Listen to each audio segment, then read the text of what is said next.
देश के exit poll पर नजर डाल लेते हैं, यानी कि ओवरऑल जो आंकड़े आ रहे हैं वो एग्जिट पोल के क्या कहते हैं, पहले उस पर नजर और एक आंकड़े पर हम बात करेंगे और क्या कहता है यहां पर देश का एग्जिट पोल, क्योंकि लगातार जो दावे बीजेपी तरफ से कहे जाते हैं, देखिए एक नजर में जन की बात जो बीजेपी को 377 दे रहा है, कांग्रेस को 151, अदर्स को 15, वही पीएमआरक्यू 359, 154 कांग्रेस को और 130 अदर्स को। ये बीजेपी और कांग्रेस को इंडिविजुअल दे रहा है। मुझे लग रहा है कि इसको थोड़ा बदलने की जरूरत है, शायद ये एनडीए है और इधर ये इंडी गठबंधन है। बिल्कुल, क्योंकि कांग्रेस लगभग 250 के आसपास तो सीटों पर ही चुनाव लड़ी है।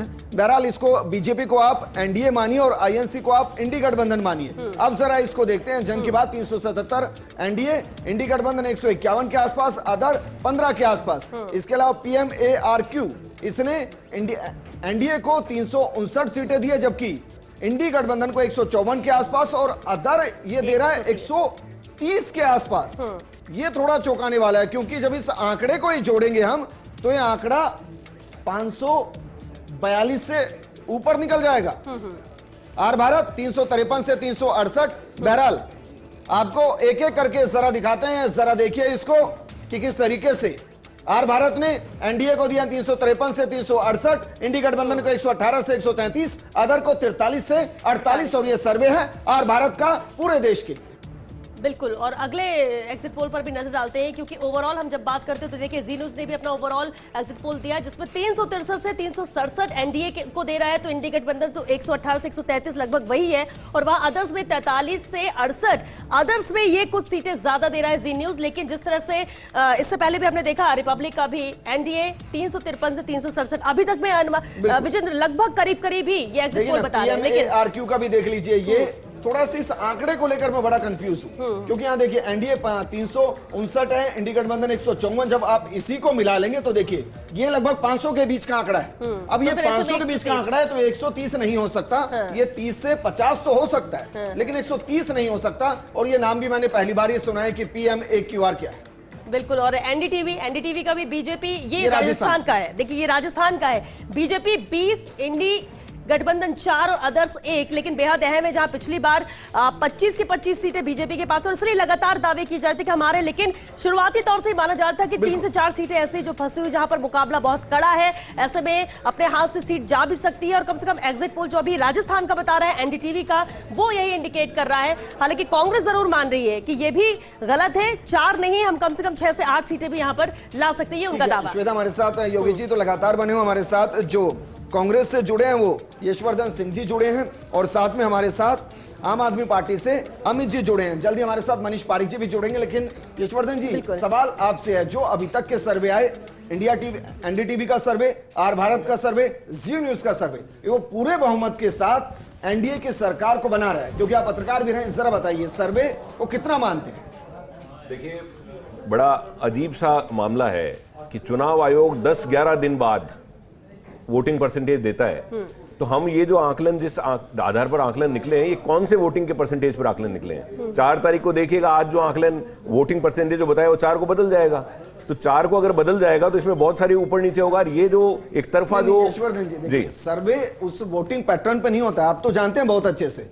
उनकी टीम बाकायदा जमीन पर गई है, उन्होंने सैंपल कलेक्ट किया है, सैंपल कलेक्ट करने के बाद उन्होंने सर्वे को निकाला। और इस बीच देखिए छत्तीसगढ़ का भी एग्जिट पोल आ चुका है, उस पर भी नजर डाल लेते हैं। छत्तीसगढ़ का एग्जिट पोल क्या कहता है, उस पर नजर डालते, क्योंकि न्यूज 24 टुडे चाणक्य का एग्जिट पोल है, लेकिन छत्तीसगढ़ अहम राज्य है, 11 सीटें हैं, और ऐसे में यहां पर बीजेपी को 11, कांग्रेस को 0 और अदर्स भी 0, यानी कि क्लीन स्वीप।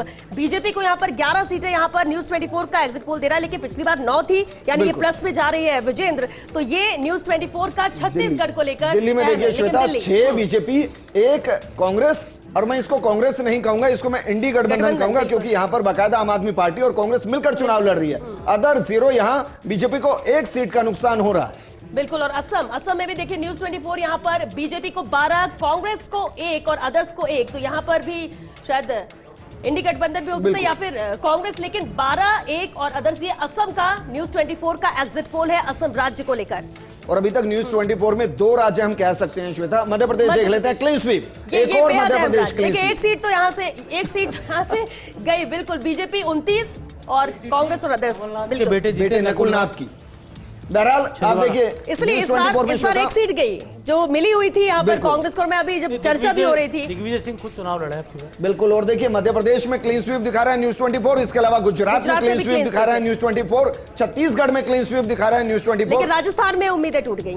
राजस्थान में उम्मीदें टूट गई क्योंकि 25 के दावे जरूर थे, लगातार 2 बार से जीत रहे थे, लेकिन इस बार जो एग्जिट पोल कह रहे हैं उसके हिसाब से अगर बात करें, अगर आप एग्जिट पोल में मान रहे हो कि गुजरात सही है, मध्य प्रदेश सही है, छत्तीसगढ़ सही है, तो फिर राजस्थान भी सही है, मानना पड़ेगा। लेकिन अगर वो 353 के आंकड़े को लेकर जा रहे हैं तो उनको बीजेपी को उत्तर भारत में सीट देनी पड़ेगी। दक्षिण में तो एक बड़ा नुकसान है। मनीष पारिक जी हमारे साथ जुड़ चुके हैं। मनीष जी स्वागत है आपका। मनीष जी क्या कहेंगे इससे लेकर? मध्य प्रदेश में भी क्लीन स्वीप, गुजरात भी फेवर में पूरी तरह से, छत्तीसगढ़ में भी पूरी 11 सीटें।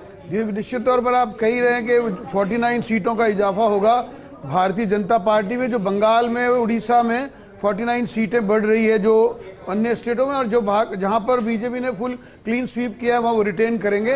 राजस्थान के बारे में भी जो कंफ्यूजन है वो थोड़ी देर में दूर होगा, मुझे लगता है थोड़े दिन में, मतलब 2-3 दिन में, क्योंकि जो महिलाएं बीजेपी की वोटर बन के उभरी है वो दोपहर में वोट देकर आई है। सबको लगता है पहले 3-4 फेज में निश्चित तौर पर विपक्ष तो मैदान में नहीं था, सबको लगता था मोदी जी की सरकार बनेगी तो एक सीट पर इसको वोट देने से क्या फायदा। मुझे लगता है यही इनके लिए मुसीबत बन गया, और ये जो बीजेपी की सरकार निश्चित तौर पर बनने वाली है, वो जो कॉन्फिडेंस लेवल था उसकी सैंटिटी पूरी बरकरार रही पूरे चुनाव में। निश्चित तौर पर ना तो वो महिलाएं पान की दुकान पर जाती है, ना वो कोई टीवी मीडिया के सामने जाती है, वो सीधी जाती है और अपने लाभान्वित बनकर मोदी सरकार को वोट दे आती है। ठीक है, जिस अंडरकरंट की बात करती कि कुछ भी हो सकता है, इसलिए